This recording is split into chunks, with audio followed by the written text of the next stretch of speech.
Dit is Vrydag die 5de April. Ek gaan aan met 'n naamlaas skryf waarmee ons dan klaar maak vandag. Oh gosh, she thought agitated. Why did it happen?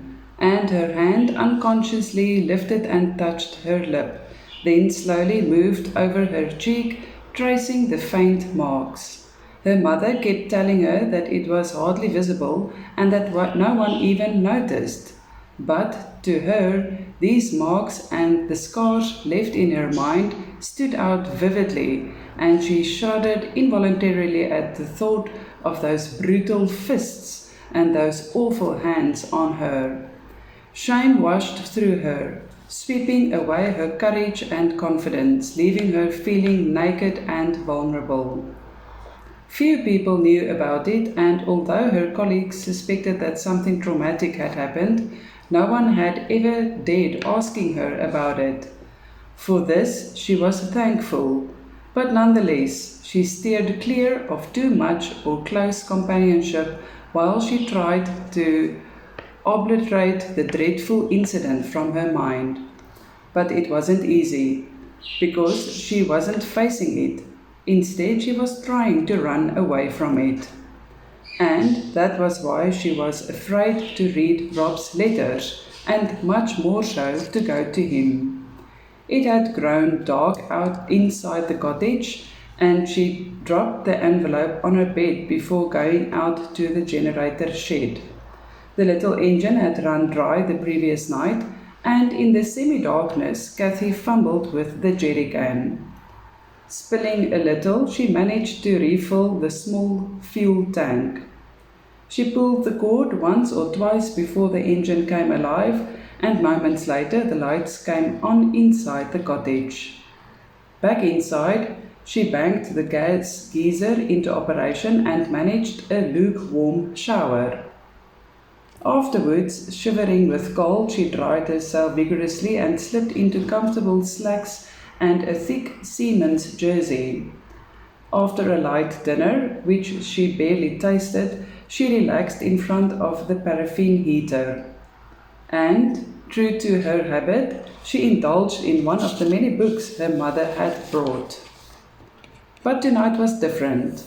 After a moment, she dropped the book.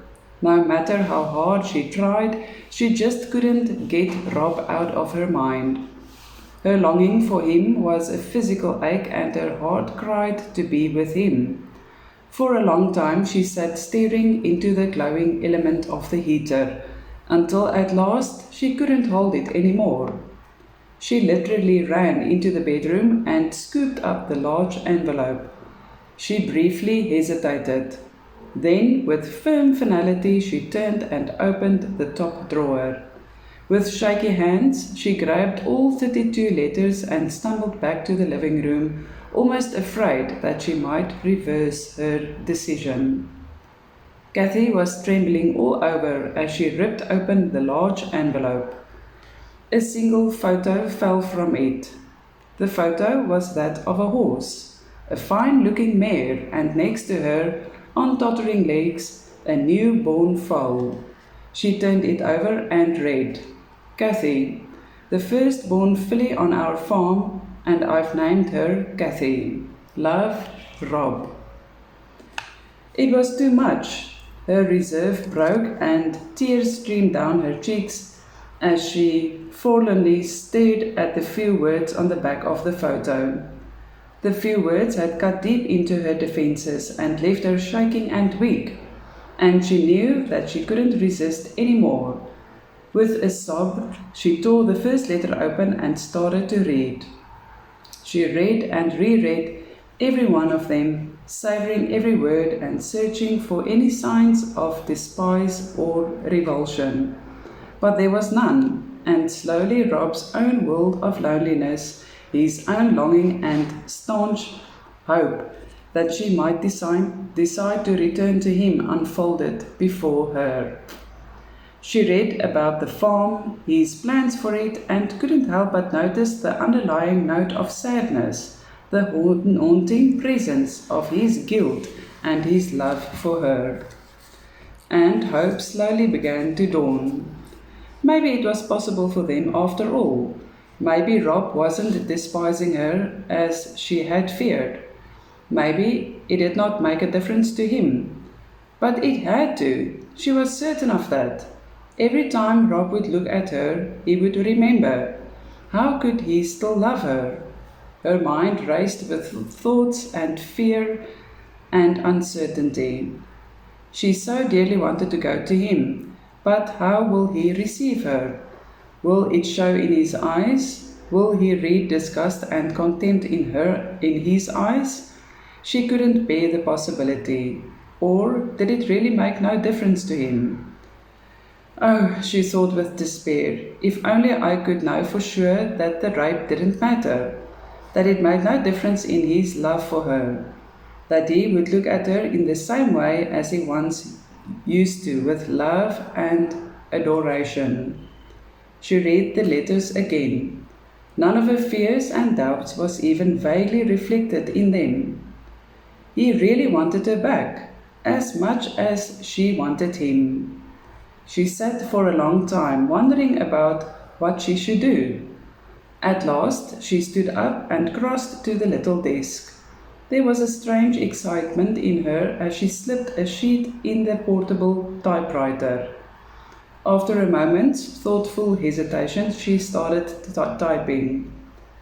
Half an hour later, she was finished and slowly read through the document. Then she nodded, satisfied, and folded it into a long envelope. First thing in the morning, she would hand in her resignation to the warden. But the next day brought renewed doubts. For many days, she wandered about with the signed resignation letter in her purse. And finally, 2 weeks later, after 2 more moving letters from Rob, she boldly stomped into the warden's office and wordlessly dropped it on his desk. She would go to her man, where she belonged. Chapter 14, 1 month later, Soetenrust, Ceres. Rob de Boer sat on his chestnut stallion on the rise behind the homestead and watched the approach of the herd with pride. Head swinging with long white horns, the billowing dust matting the reddish-brown skins. The 150 heads of Afrikaner cattle moved at a leisurely pace. Behind them, patiently following the herd, were 2 more horsemen. The big stallion restlessly shifted beneath him, and Rob patted the sweaty neck, murmuring a few soothing words. The animal relaxed and shook his head powerfully up and down so that the reins jerked in his hand and the bit and chain clinked noisily. Then he pricked his ears forward and started down on the cattle, pressing slightly below the rise. Then he lost interest and pounded the earth impatiently, not all comprehending his master's intense curiosity in these graceless animals. Rob lifted his eyes above the bobbing heads of the cattle and thoughtfully stared out over the green wheat fields beyond. It had been 10 months since he had started here, 10 months during which he had thrown himself heart and soul into the work, systematically rebuilding the farm and repairing the dilapidated old buildings. The buildings of the homestead lay neatly and white in the morning glare. The garages and stockyards, the neat rows of workers' houses beyond and next to the dam into which a shallow mountain stream was flowing. His eyes slowly shifted to the larger house, a little apart, and his heart ached with emptiness, as empty as the large rooms of the house, still waiting for Cathy. On 3 different occasions he had visited her parents, begging them, even threatening them, to tell her whereabouts. But staunch to their promise to Cathy, they never wavered, never gave in. Each time he had left without learning anything, but her mother had assured his letters were welcome and would be received. So he had kept on writing faithfully, but as the months slowly passed, so his hopes faded.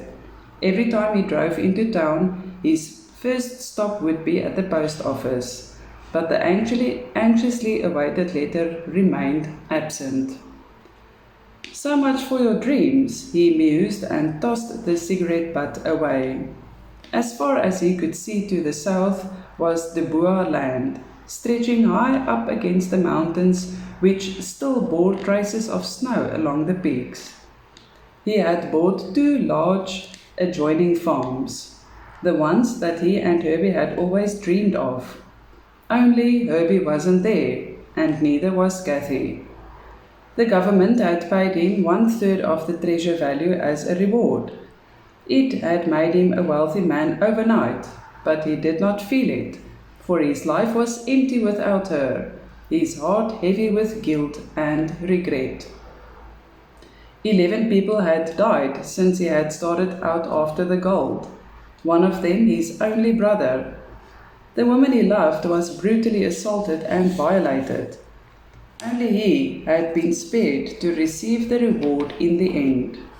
The money had made him a wealthy man, but had also deprived him of his loved ones and happiness. He had learned one lesson: money couldn't buy happiness, especially not this money, for it was blood money and it would always be on his conscience. Rob sighed heavily and tried to concentrate on the passing herd. Life was continuing and he had to carry on, but he would never forget Herbie, Janine, and Jos. They would always be there in remembrance, and he could only hope that Cathy would return someday. Perhaps then his mind would come to peace.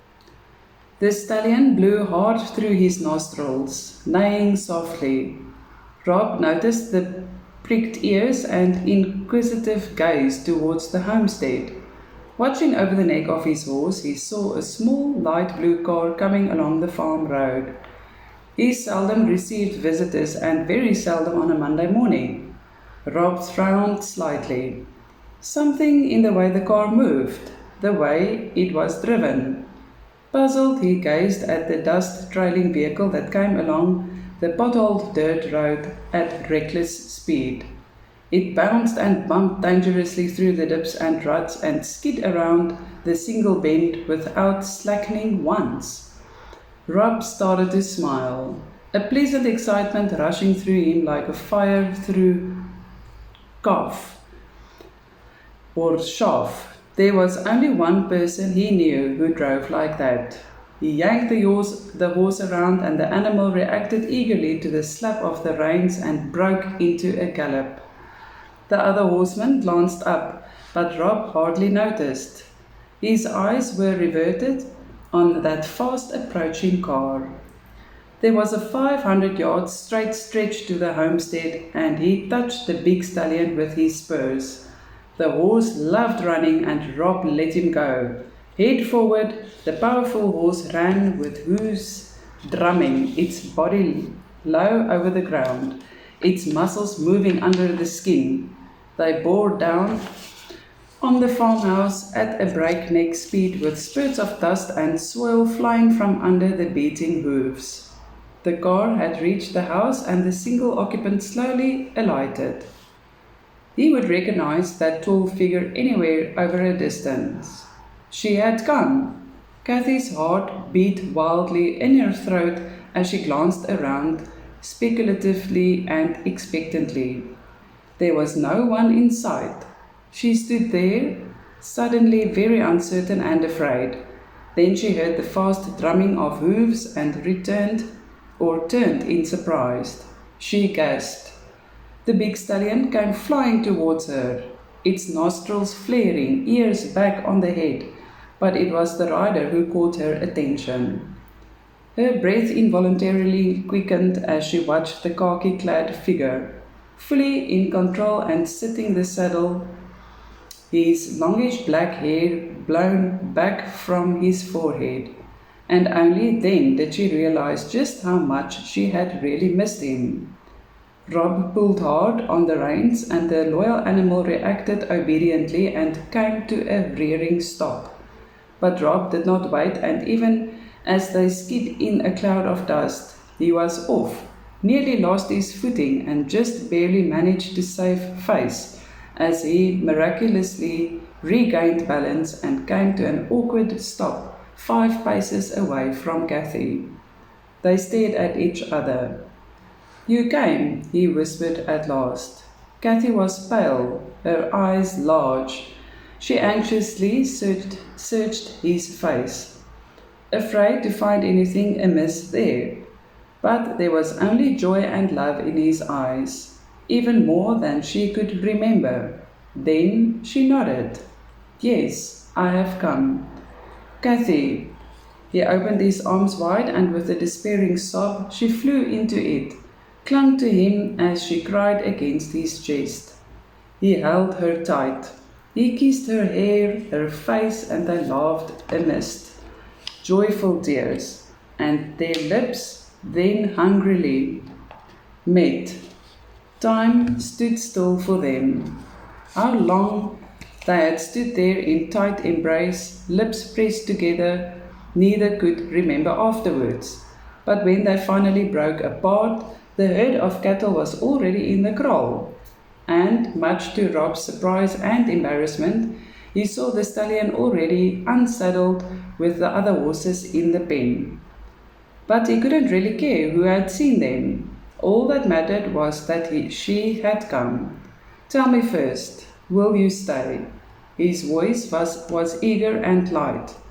Kathy laughed at his boyish anticipation. "Forever and ever," she replied, and he hugged her again, glancing over her shoulder at the heavily laden car. "Anything of immediate importance in there?" She shook her head and with a smile on her face. "No, all we need is right here, in our arms." "Good," he growled and scooped her up in his arms. With fierce determination, he strode towards the house, which was hastily and most discreetly evacuated by his smiling servant, who had watched them from the curtained window below. But not before she had placed a bottle of champagne and 2 glasses in the master bedroom. The master won't be along tonight," she told her husband and the other grinning workers. "I think the missus has come to stay.